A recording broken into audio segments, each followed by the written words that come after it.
and my channel is all about studies, health and online marketing.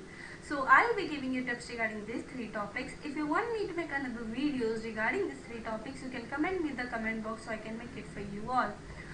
जैसा आप जानते हो कि जितने भी एजुकेशन से रिलेटेड अपडेट्स आते रहते हैं, जो भी लेटेस्ट अपडेट आते हैं वो मैं आपको टाइम टू टाइम देती रहती हूँ.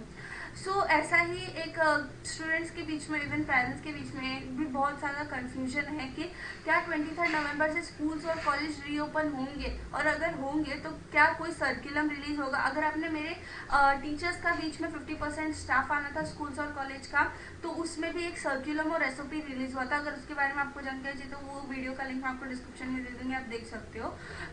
उसके बारे में मैंने आपको सर्कुलम एसओपी पूरा वर्ड टू वर्ड रीड करके बताया था उसमें, और बहुत अच्छे से हर चीज जो भी रूल्स एंड रेगुलेशन जो आए थे वो मैंने आपको समझाए थे. तो वैसे ही अगर 23 नवंबर से चालू होने वाला है, बहुत ज़्यादा कंफ्यूजन है क्योंकि बहुत सारे मिनिस्टर्स जो है महाराष्ट्र में ही बहुत सारे मिनिस्ट्री ऐसे हैं जो कह रहे हैं कि 23 नवंबर को स्कूल्स और कॉलेज रीओपन नहीं होंगे, और बहुत सारे मिनिस्टर या मिनिस्ट्रीज ऐसे भी हैं जो बोल रहे हैं कि हाँ स्कूल्स और कॉलेज 23 नवंबर से रीओपन होंगे. इसके लिए बहुत ज़्यादा कंफ्यूजन है. तो आज के वीडियो में आपको पूरी तरह से पता चलेगा कि क्या 23 नवंबर को स्कूल्स और कॉलेज रीओपन होंगे, और अगर होंगे तो उससे रिलेटेड क्या एसओपी और सर्कुलम कैसे होंगे, रूल्स एंड रेगुलेशन कैसे होंगे, ये सारी चीज़ें मैं आपको आज के वीडियो में वो सर्कुलम के साथ पूरी रीड करके बताने वाली हूँ. चलिए लेट्स गेट स्टार्टेड.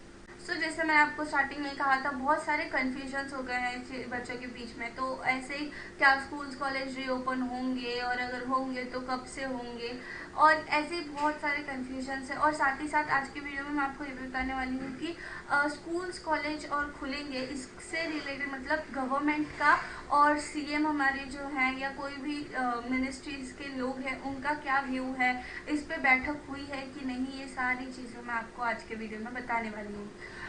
जैसा आप जानते हैं कि हमारा स्कूल्स, अगर आपको नहीं भी पता होगा तो हमारा जो एजुकेशन सिस्टम है वो दो भागों में, दो कैटेगरीज में डिवाइडेड है. एक तो नर्सरी से लेकर 12th, जैसे आप अभी स्क्रीन पे देख रहे हो. नर्सरी से लेकर 12th के जितने भी स्टूडेंट्स हैं या जितने भी चीज़ें, वो सारे वर्षा गायकवाड़ जी इनके अंडर रहती हैं. अब आप स्क्रीन पे जैसे देख सकते हो कि उदय सामंत जी होंगे, तो उदय सामंत जी हमारे उच्च व तंत्र शिक्षण मंत्री हैं. जैसे 12th के बाद से जो डिग्री कॉलेजेस होते हैं वो सारे इनके कंट्रोल में है. वर्षा गायकवाड़ जी और उद्धव ठाकरे जी जो है हमारे सीएम, उनके बीच में एक बैठक बिठाई गई थी, जिसमें मतलब 9th और 12th, क्या ये 9th और 12th के बच्चों का फिर से रीओपन होगा स्कूल्स और कॉलेजेस. 9th से लेके 12th तक के बच्चों का मोस्टली ओपन होने के चांसेस हैं. इसी को लेके वर्षा गायकवाड़ जी और उद्धव ठाकरे जी के बीच में बैठक हुई थी, और बहुत टाइम तक चली थी ये बैठक. फिर उसके बाद पता चला कि मतलब वर्षा गायकवाड़ जी ने कहा है कि 9th से लेके 12th तक के जितने भी स्टूडेंट्स हैं सबका 23 नवंबर से स्कूल्स और कॉलेजेस खुलने वाले हैं. ऐसे अभी एक कहा गया है नॉर्मली वर्षा गायकवाड़ जी ने. बट क्या इसको रिलेटेड कोई एसओपी जारी हुई है? तो हाँ, एसओपी भी जारी हुई है और सर्कुलम भी रिलीज हुआ है, जो कि 10 नवंबर को रिलीज हुआ था, 10 नवंबर 2020 को, जो आज मैं आपको, आज इम्पोर्टेंट है इसलिए मैं आपको आज एकदम अच्छे से वो पूरा एसओपी और सर्कुलम रिलीज जो हुआ था उसको वर्ड टू वर्ड रीड करके समझाने वाली हूँ कि एग्जैक्टली क्या रूल्स एंड रेगुलेशन है, और साथ ही साथ कितने मतलब चीज़ें आपका ध्यान रखते हैं कितने चीज़ों का. चलिए आपको मैं सर्कुलम दिखा देती हूँ. जैसा आप अभी यहाँ पे देख सकते हैं, राज्यातील शाळा सुरक्षितपणे सुरू करण्यासाठी मार्गदर्शक सूचना निर्गमित करण्याबाबत, जैसे मैंने आपको स्टार्टिंग में कहा था, महाराष्ट्र शासन शालेय शिक्षण व क्रीड़ा विभाग, ये एजुकेशन से रिलेटेड, स्कूल एजुकेशन से रिलेटेड ये विभाग है, ये मतलब एक इनका ग्रुप है. और जैसे मैंने आपको कहा था ये सर्कुलम 10 नवंबर को रिलीज हुआ था, वो यहाँ पे दिनांक भी दिया है. ये सर्कुलम है जो कि रिलीज हुआ है. सर्कुलम में वही सारी स्टार्टिंग में कोविड-19 से रिलेटेड कुछ चीजें दी गई हैं. जब यहाँ पे आप लास्ट में पैराग्राफ में आते हैं तो राज्यात मिशन बिगिन अगेन, यानी इसमें क्लियरली एक चीज दी गई है कि मिशन बिगिन अगेन, यानी हर चीजें हमको कोविड-19 के बाद वापस से स्टार्ट करनी है. तो कैसे स्टार्ट होगी उसके लिए एक परिपत्रक यानी एसओपी जारी की गई है. तो वो एसओपी क्या है वो यहाँ पे आप जैसे परिपत्रक देख सकते हो, फर्स्ट पॉइंट देखते हैं यहाँ पे, राज्यातील इत्या 9वी व 12वी बच्चे वर्ग, जैसे मैंने आपको कहा था स्टार्टिंग में ही कि 9 to 12 के जितने भी बच्चे हैं सबका स्कूल्स और कॉलेजेस खुलने वाले हैं। सो 23 नवंबर 2020 पासून सुरू करण्यास मान्यता देण्यात येत आहे। जैसे मैं आपको कहा था कि वर्षा गायकवाड़ जी और उद्धव ठाकरे जी के बीच में ये मीटिंग हुई थी और ये मीटिंग के तहत ही उन्होंने मतलब ये डिसाइड कर दिया था। साथ ही साथ यहाँ पे आप जैसे देख सकते हो वसति गृह व आश्रम शाला जैसे रिजर्वेशन स्कूल्स होते हैं और साथ ही साथ हॉस्टल्स जो होते हैं, वसति गृह यानी हॉस्टल्स जो होते हैं, ये सारी चीज़ों को भी रीओपन कर सकते हैं हम। सैनिटाइजेशन करना होगा बट उसके भी रूल्स एंड रेगुलेशन जो हम आगे देखेंगे। सो यहाँ पे जब हम आते हैं तो यहाँ पे आप जैसे देख सकते हो ये सारी चीज़ें यहाँ पे वर्ड टू वर्ड और बहुत अच्छी तरह से लिखे हैं।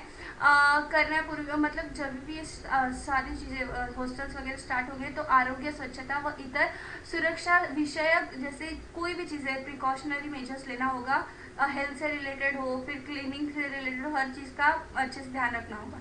सब हम सेकंड पॉइंट पे आते हैं तो कोविड-19 बाबत केंद्र व राज्य शासना सूचना, इसमें ये दिया है कि हमें पेरेंट्स की जो भी परमिशन लेटर बहुत ज़रूरी है। कोई भी बच्चे को, फिर वो कोई भी बच्चा हो चाहे स्कूल या कॉलेज का, उनको परमिशन लेटर पेरेंट्स की बहुत ज़रूरी है। अगर पेरेंट्स की परमिशन लेटर नहीं होगी तो बच्चा नहीं जा सकता स्कूल्स में। और इतना ज़रूरी नहीं है, हर बच्चे को कंपलसरी नहीं है कि 23 नवंबर से स्कूल चालू हो गया तो जाना ही है 100% अटेंडेंस हो, ये कंपलसरी बिल्कुल भी नहीं है। सो यहाँ पे जब हम थर्ड पॉइंट में आते हैं, थर्ड पॉइंट में भी यही लिखा है, या विभागाच्या संदर्भातील दिनांक 15 जून, जैसे जो भी छुट्टी दी गई थी उसका डेट है और आपको रोज जाना कंपलसरी नहीं है, वो पेरेंट्स पे डिपेंड करता है कि बच्चे को भेजना है या नहीं। और साथ ही साथ इसको लेके कुछ परिशिष्ट जो दिए गए हैं यानी रूल्स एंड रेगुलेशन दिए गए हैं जो कि 2 भागों में डिवाइडेड है और ब में, तो वो पहले हम देख लेते हैं। तो वो rules and regulation mostly same ही है और वो दोनों से रिलेटेड।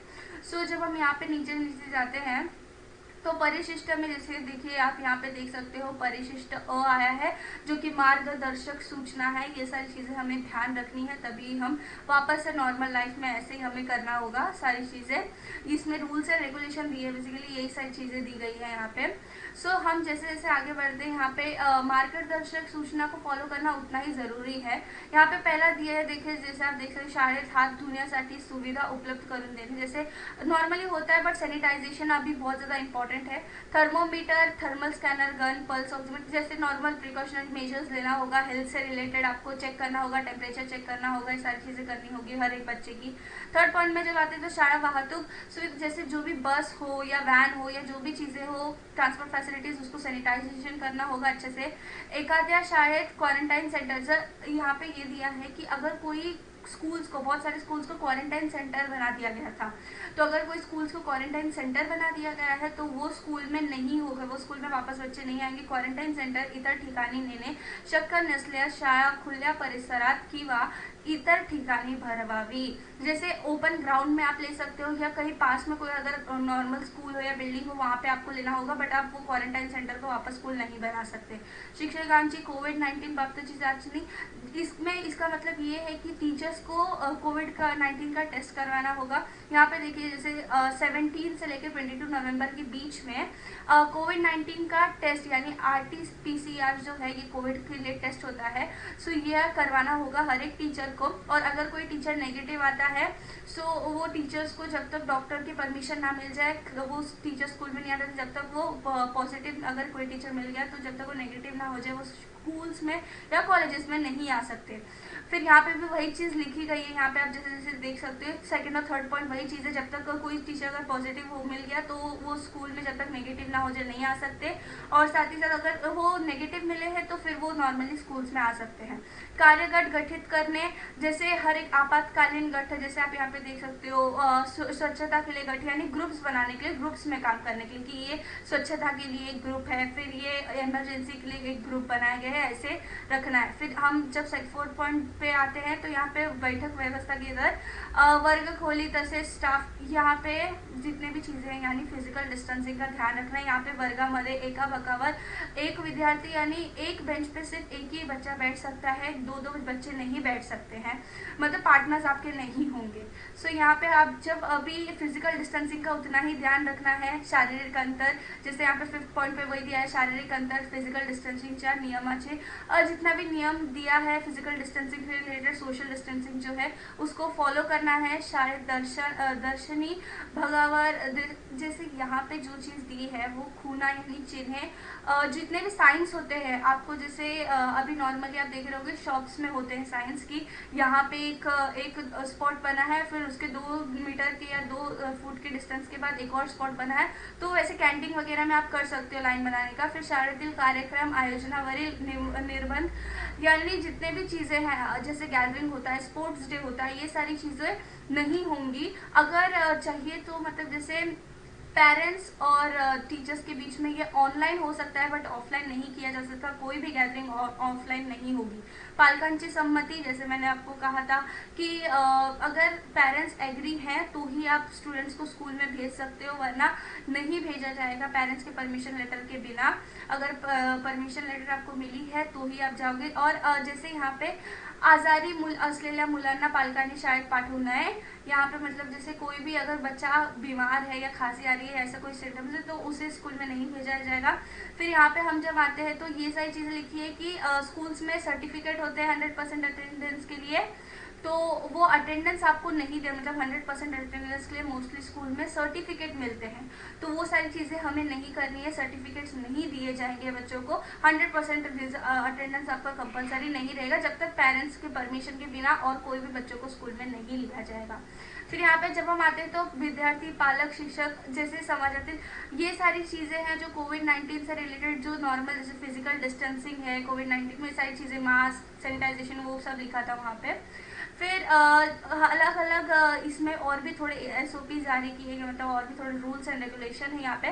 शाळेतील उपस्थित वो वैद्यकीय राजाबाबत, जैसे अलग अलग स्टूडेंट्स को, मतलब जैसे मैंने आपको कहा था स्टार्टिंग में कि सर्टिफिकेट मिला जाता है, तो वो सर्टिफिकेट्स को नहीं देना है, सर्टिफिकेट्स नहीं देना है, या कोई भी जैसे प्राइज दिया जाता था वो नहीं देना है। विद्यार्थ्यांची शाळेतील उपस्थिति बंधकारक नसून पूर्ण, जैसे मैंने आपको कहा था 100% अटेंडेंस कंपलसरी नहीं है। अगर 100% अटेंडेंस कंपलसरी रखे तो स्कूल्स का उसमें फॉल्ट हो जाएगा, स्कूल्स नहीं रख सकते 100%। और उसके लिए आपको कोई भी मतलब जैसे आप कोई भी ऑब्जेक्शन ले सकते हो कि ये बच्चा नहीं आ रहा है, वो बच्चा नहीं आ रहा है, वो पेरेंट्स के ऊपर है कि वो बच्चे को भेजना है कि नहीं। और ये यहाँ पे यही दिया है कि जैसे कोई भी मतलब सर्टिफिकेट दी जाती थी, अलग अलग इनाम दिए जाते थे, तो वो पूरी तरह से बंद कर दी जाए 100% अटेंडेंस से रिलेटेड। फिर जो 10th पॉइंट यहाँ पे है तो वो वही है कि माहिती देने, यानी अलग अलग जानकारियाँ देने। यहाँ पे देखिए आप देख सकते हो, जैसे आरोग्य सेतु ऐप है हमारा, आरोग्य सेतु ऐप से रिलेटेड या कोई भी चीज़ों से रिलेटेड हमारे पास बहुत अलग अलग कोविड-19 से रिलेटेड सूचनाएं हैं, जानकारियां हैं जो हमें ध्यान रखनी चाहिए। तो अलग अलग चीज़ों को मतलब जैसे ध्यान रखना है तो उसके बारे में हर एक स्टूडेंट को पता होना चाहिए, और उसी के लिए हमें जो भी स्कूल्स के टीचर्स हैं, पेरेंट्स हैं, और फिर बहुत अलग अलग लोग जो रहते हैं रोड्स पे, वो बच्चों को मतलब जब भी स्कूल चालू हो तो उनको बताएं, या अलग अलग आप जैसे कोई भी कार्यक्रम कर सकते हो जो कोविड-19 के बारे में अवेयर करे लोगों को। और ऐसे ऐसी सारी चीज़ें कर करके आप मतलब कैसे स्कूल्स में और कॉलेजेस में इवन आप लोगों को ज़्यादा अवेयर कर सकते हो। सो यही सारी चीज़ें आपको दी थी। मैंने आपको सर्कुलम के बारे में बता दिया, SOP जो भी जारी हुई थी उसके बारे में, रूल्स एंड रेगुलेशन के बारे में बता दिया।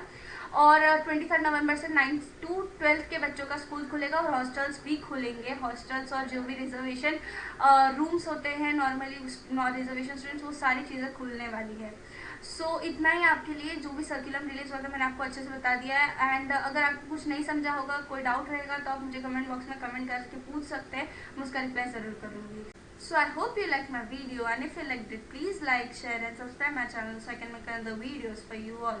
और हाँ, I hope this video will be informative for you all, and if it is, so please subscribe, क्योंकि जितने भी लेटेस्ट अपडेट मैं आपको देती रहती हूँ, आपको टाइम टू टाइम मिलना उतना ही ज़्यादा ज़रूरी है, क्योंकि मतलब हर एक चीज़ आपको अगर टाइम टू टाइम मिले तो वो अच्छी बात रहती है। So thank you for watching, bye bye.